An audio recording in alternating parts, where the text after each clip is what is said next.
여러분, 안녕하세요. 오늘 우리가 함께 탐구해 볼 주제는 많은 분들이 궁금해하시는, 그리고 어쩌면 직접 경험하고 계실 수도 있는 매우 중요한 문제입니다. 바로 나르시시스트와의 관계에서 느끼는 답답함과 무력감에 대한 이야기입니다. 많은 분들이 저에게 이런 질문을 하십니다. 선생님, 도대체 어떻게 해야 나르시시스트가 자신의 문제를 인정하게 할 수 있을까요?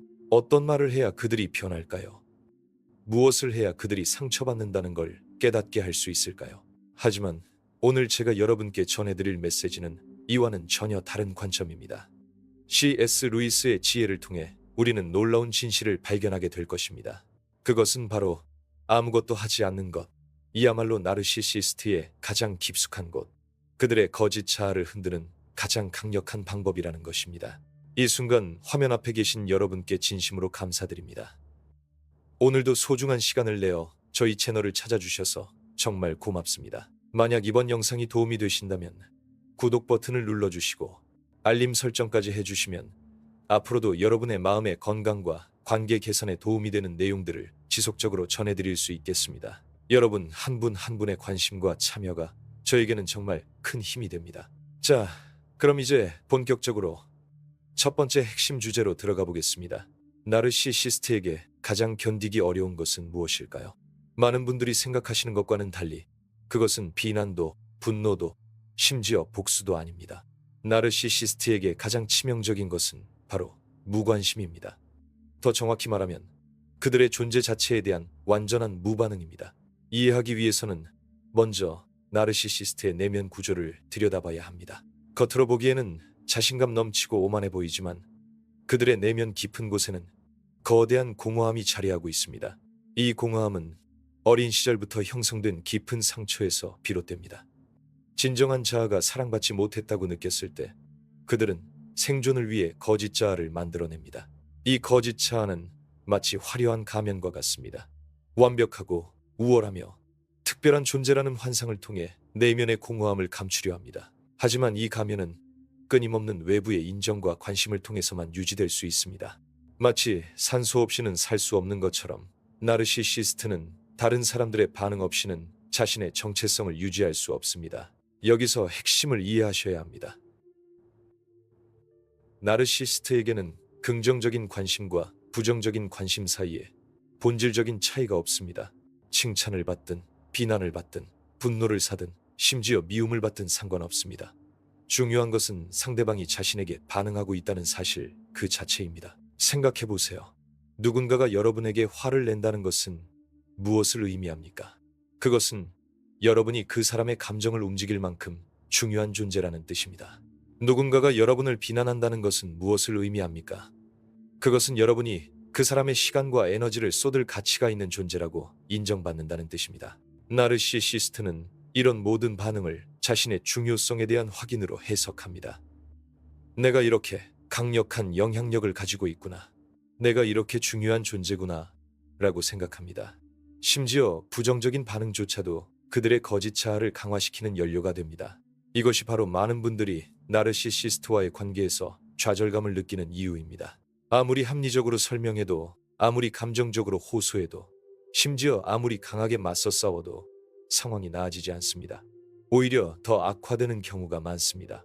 왜냐하면 여러분의 모든 반응이 그들에게는 자신의 존재감을 확인하는 증거가 되기 때문입니다. 한국 문화에서 특히 이런 패턴이 두드러지게 나타납니다. 우리는 전통적으로 관계를 중시하는 문화입니다. 갈등이 생겼을 때 대화로 해결하려 하고 상대방을 설득하려 노력합니다. 가족이나 직장에서는 더욱 그렇습니다. 어떻게든 이해시켜야 한다. 관계를 회복해야 한다는 생각이 강합니다. 하지만 나르시시스트와의 관계에서는 이런 선의의 노력들이 오히려 역효과를 낳습니다. 여러분이 관계 개선을 위해 노력할수록, 대화를 시도할수록, 이해하려고 애쓸수록 그들의 거짓 자아는 더욱 공고해집니다. 왜냐하면 여러분의 이런 모든 행동이 나는 여전히 당신에게 영향을 받고 있고 당신은 여전히 내 삶에서 중요한 존재라는 메시지를 전달하기 때문입니다. 반대로 완전한 무관심은 그들의 세계를 뒤흔듭니다. 아무도 반응하지 않을 때, 아무도 그들의 행동에 신경 쓰지 않을 때, 아무도 그들의 존재를 인정해주지 않을 때, 그들의 거짓 자아는 서서히 무너지기 시작합니다. 이것은 마치 무대 위의 선배우와 같습니다. 관객들이 박수를 치든 야유를 하든 최소한 반응은 있어야 공연이 의미가 있습니다. 하지만 관객석이 텅 비어 있거나 관객들이 완전히 무관심하게 다른 곳을 보고 있다면 그 배우는 자신이 무엇을 위해 무대에 서 있는지 모르게 됩니다. 나르시시스트에게 무관심은 바로 이런 경험입니다. 그들의 모든 행동, 모든 말, 모든 조작이 아무런 반응을 얻지 못할 때 그들은 자신의 정체성 자체를 의심하기 시작합니다. 내가 정말로 특별한 존재일까? 내가 정말로 중요한 사람일까? 내가 정말로 영향력이 있는 사람일까? 이런 의문이 들기 시작하면 그들의 내면 깊숙이 숨어있던 진짜 자아가 고개를 들기 시작합니다. 그동안 거짓 자아에 가려져 있던 상처받은 아이, 사랑받고 싶어하는 진정한 자아가 모습을 드러내게 됩니다. 이때 비로소 진정한 변화의 가능성이 열립니다. 하지만 여기서 중요한 점을 강조해야겠습니다. 무관심이라는 것은 단순히 상대방을 무시하거나 냉대하는 것이 아닙니다. 그것은 감정적으로 분리된 상태에서 객관적으로 상황을 바라보는 것입니다. 분노나 원망을 품고 있으면서 겉으로만 무관심한 척하는 것은 진정한 무관심이 아닙니다. 진정한 무관심은 평화로운 상태입니다. 상대방의 행동에 더 이상 감정적으로 휘둘리지 않는 상태입니다. 그들이 무엇을 하든 무엇을 말하든 여러분의 내면의 평정심은 흔들리지 않는 상태입니다. 이것은 오히려 여러분 자신을 위한 것이기도 합니다. 많은 분들이 이런 경험을 하셨을 것입니다. 나르시시스트와 갈등을 벌이다가 지쳐서 더 이상 반응하지 않게 되었을 때 오히려 그때 상대방이 더욱 극단적인 행동을 보이기 시작했던 경험 말입니다. 이것을 심리학에서는 속어 폭발 (extinction burst) 이라고 부릅니다. 마치 고장난 자판기에서 음료수가 나오지 않을 때 더 세게 버튼을 누르거나 기계를 흔드는 것과 같습니다. 지금까지 효과가 있던 행동이 갑자기 작동하지 않을 때 처음에는 더 강하게, 더 극단적으로 시도해 봅니다. 나르시시스트도 마찬가지입니다. 여러분이 반응하지 않으면 처음에는 더욱 자극적이고 극단적인 행동으로 관심을 끌려고 시도할 것입니다. 이 시기가 가장 힘든 시기입니다. 많은 분들이 이때 포기하고 다시 예전처럼 반응하기 시작합니다. 하지만 이 고비를 넘기면 놀라운 변화가 시작됩니다. 그들의 극단적인 행동도 점차 줄어들고 진정한 자아가 모습을 드러내기 시작합니다. 이제 두 번째로 중요한 관점을 함께 살펴보겠습니다. 그리고 이 부분에서 여러분의 경험과 생각을 댓글로 나눠주시면 정말 감사하겠습니다. 실제로 이런 상황을 겪어보신 분들의 이야기를 듣는 것이 저에게도 그리고 다른 시청자분들에게도 큰 도움이 됩니다. 여러분만의 경험담이나 궁금한 점들을 댓글로 남겨주세요. 자, 그럼 왜 나르시시스트는 다른 사람들의 반응에 이토록 의존하게 되었을까요? 이 질문에 답하기 위해서는 그들의 어린 시절로 거슬러 올라가야 합니다. 건강한 아이는 부모로부터 무조건적인 사랑을 받으며 자랍니다. 네가 무엇을 하든 어떤 모습이든 사랑받을 가치가 있어 라는 메시지를 받습니다. 이런 환경에서 자란 아이는 타인의 평가와 상관없이 자신의 가치를 인정할 수 있는 건강한 자아를 발달시킵니다. 하지만 나르시시스트가 된 사람들의 어린 시절은 다릅니다. 그들은 조건부 사랑을 받으며 자랐습니다. 착할 때만 사랑받는다.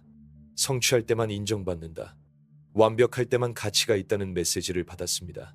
때로는 정서적으로 방치되거나 때로는 과도한 찬양을 받기도 했습니다. 두 경우 모두 진정한 자아가 아닌 특정한 모습일 때만 사랑받는다는 경험을 하게 됩니다. 특히 한국의 교육 환경에서 이런 패턴은 더욱 뚜렷하게 나타납니다. 성적이 좋을 때는 우리 집 자랑, 성적이 나쁠 때는 부모 얼굴에 먹칠이라는 식의 메시지를 받으며 자랍니다. 아이의 존재 자체보다는 아이의 성과와 성취에 초점을 맞춘 양육 방식입니다. 이런 환경에서 자란 아이는 생존을 위한 전략을 개발합니다. 진정한 자아를 숨기고 사랑받을 수 있는 가짜 모습을 만들어냅니다. 이것이 바로 나르시시스트의 거짓 자아의 시작입니다. 문제는 이 거짓 자아가 외부의 지속적인 확인과 인정을 통해서만 유지될 수 있다는 점입니다. 어른이 된 후에도 이 패턴은 계속됩니다.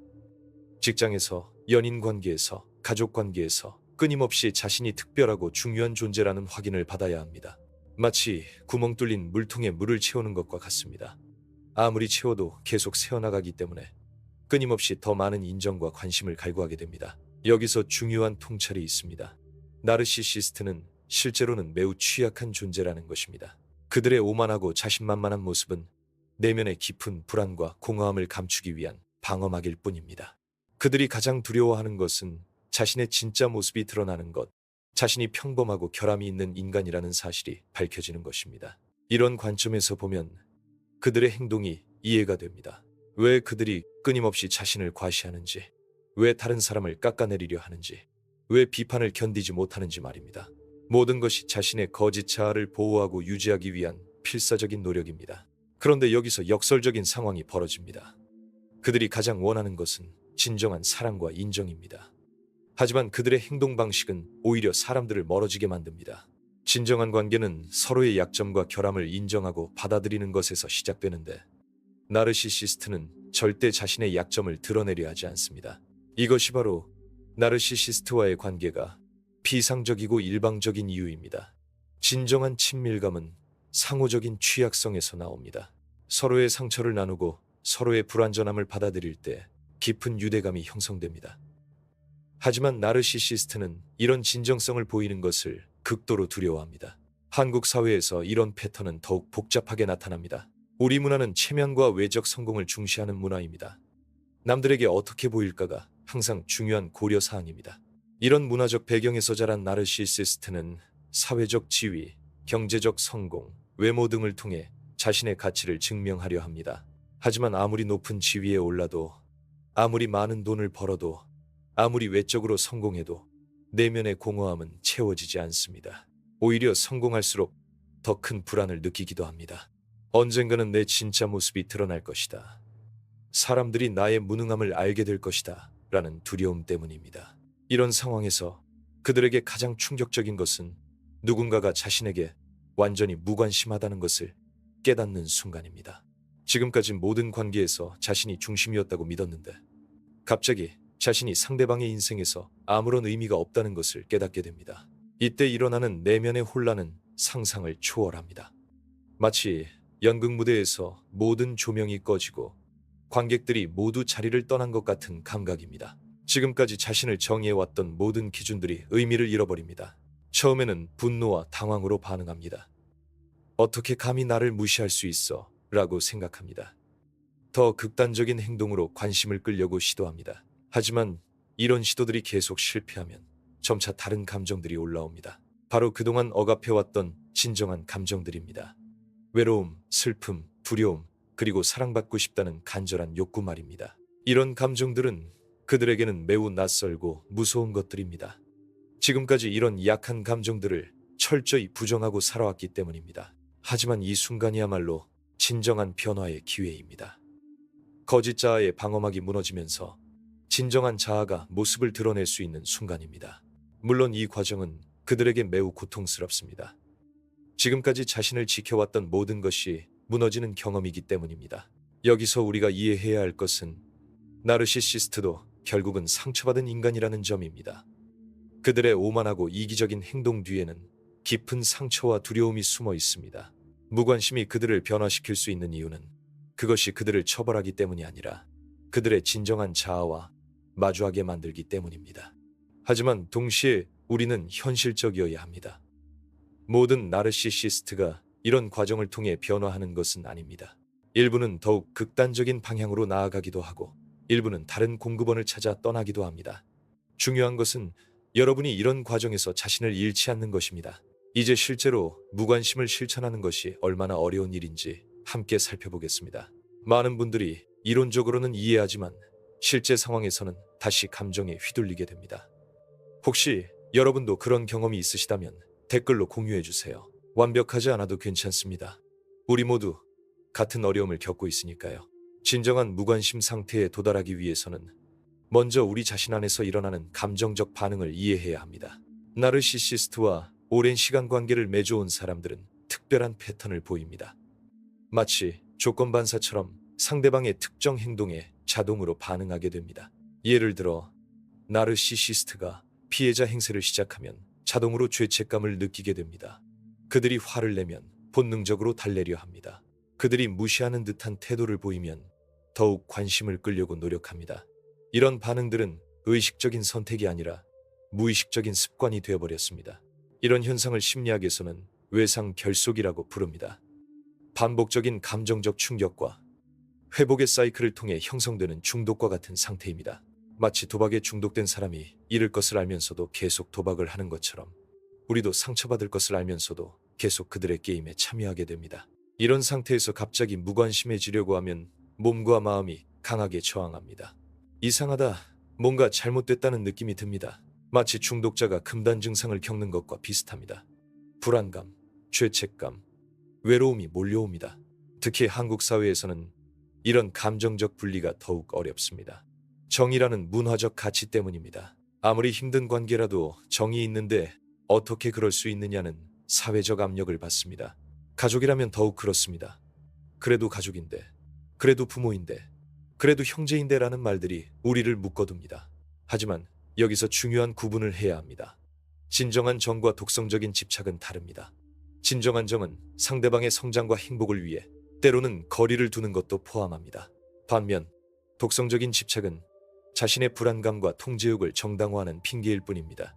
무관심을 실천하는 첫 번째 단계는 자신의 감정을 객관적으로 관찰하는 것입니다.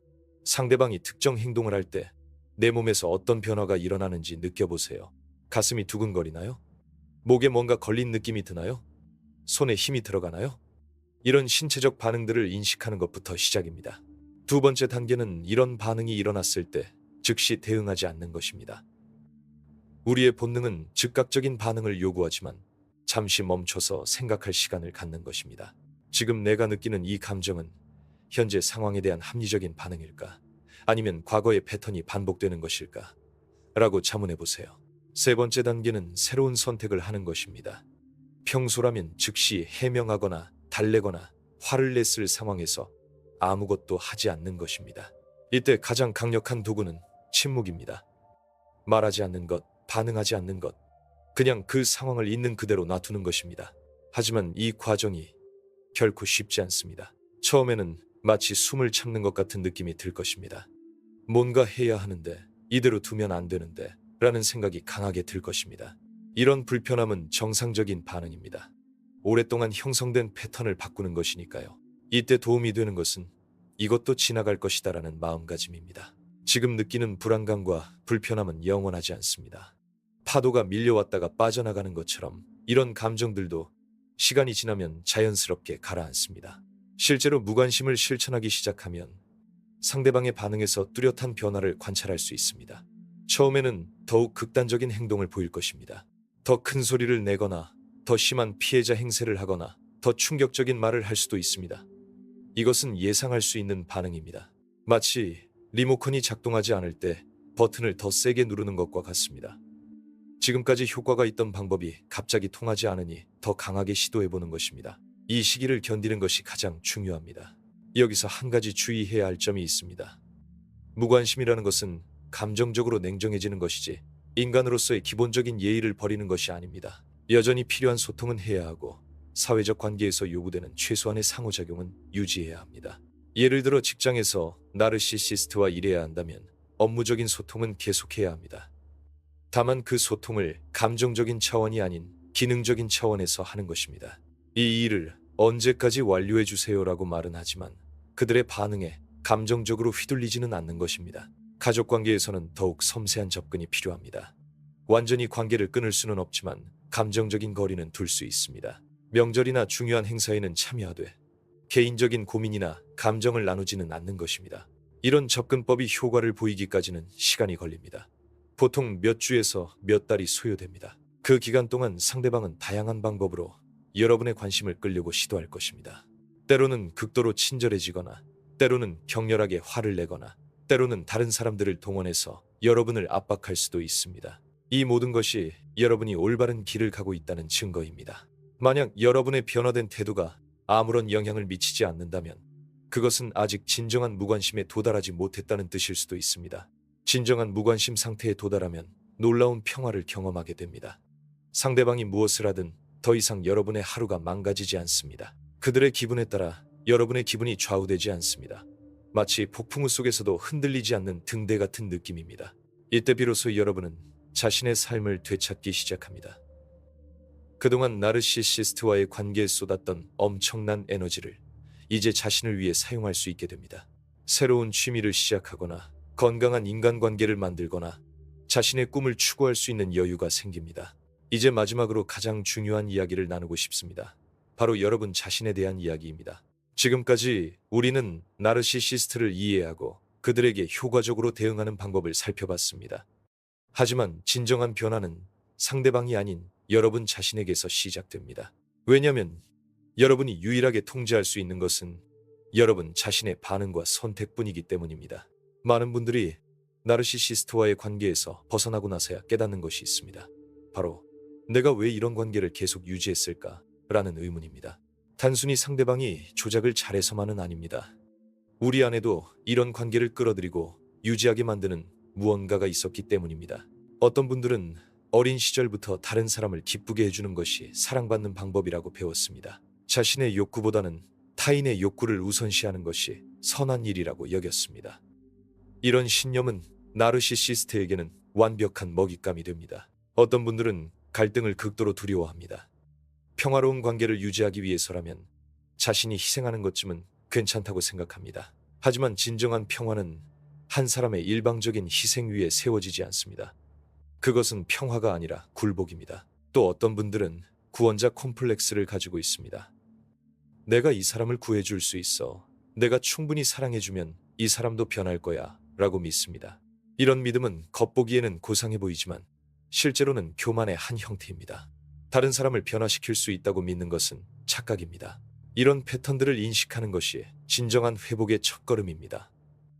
상대방을 바꾸려고 노력하는 대신 자신 안에서 이런 관계를 허용했던 부분을 살펴보는 것입니다. 이것은 자신을 비난하는 것이 아닙니다. 오히려 자신을 이해하고 성장할 수 있는 기회입니다. 건강한 경계선을 설정하는 것도 배워야 합니다. 많은 분들이 경계선을 벽으로 착각합니다. 하지만 경계선은 벽이 아닙니다. 경계선은 여기까지는 괜찮지만 여기서부터는 안 된다는 명확한 기준입니다. 그리고 그 기준을 일관성 있게 지키는 것입니다. 예를 들어 나에게 소리를 지르면 대화를 중단하겠다고 말했다면 실제로 상대방이 소리를 지를 때 대화를 중단해야 합니다. 한 번이라도 예외를 두면 그 경계선은 의미가 없어집니다. 한국 사회에서 이런 경계선 설정은 더욱 어려울 수 있습니다.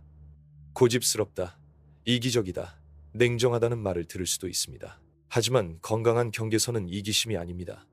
오히려 건강한 관계를 위한 필수 조건입니다. 여러분이 나르시시스트와의 관계에서 배운 가장 소중한 교훈은 무엇일까요?